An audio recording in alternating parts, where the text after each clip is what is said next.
This clip is brought to you by SaveWithConrad.com.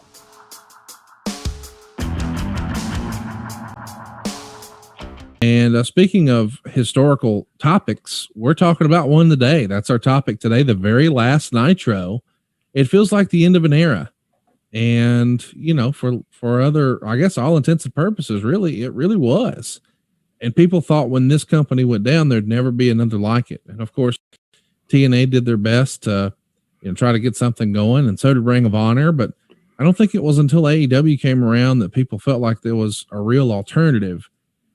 But when I told you we were going to be talking about the last Nitro, and it's hard to even imagine that we're right upon now, later this week will be the 20-year anniversary.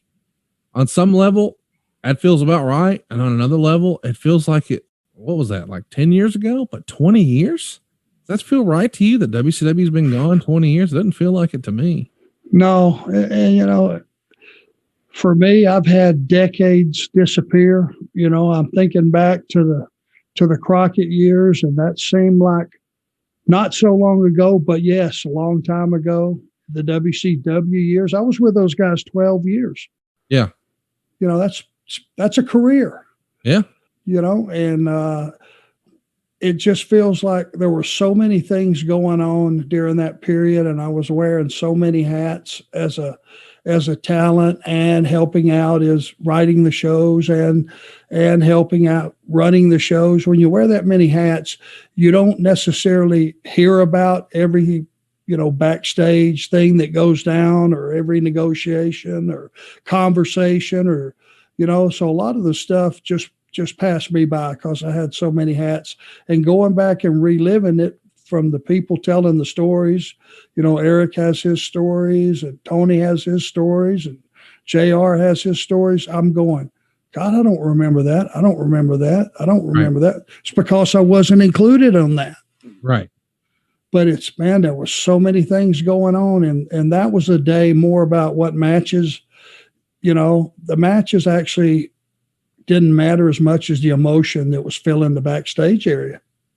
Did you feel like, listen, most of us listening to this have worked with folks for a long time, and then through a series of different events, what have you, those days come to an end. Maybe you take a promotion or you move, or someone that you work closely with takes a promotion, or they move, or maybe even unfortunately they pass away.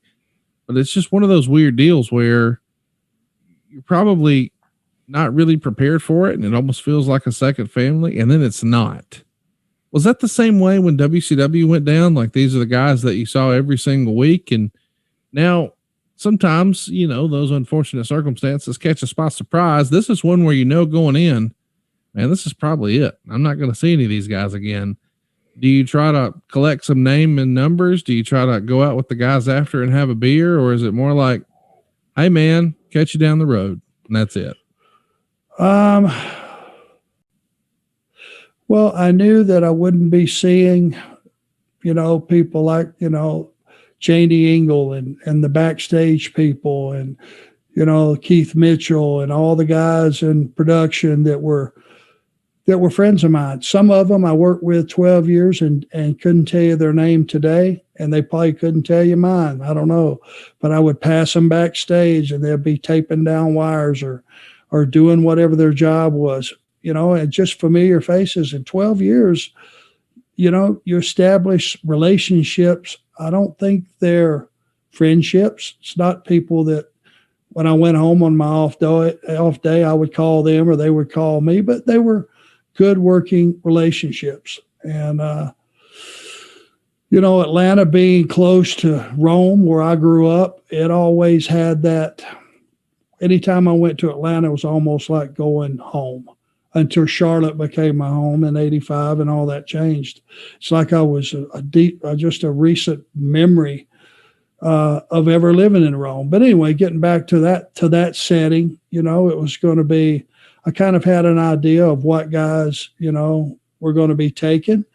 But then again, I thought, well, hey, listen, what if he buys the company and he takes 8 top guys and everybody else they let go?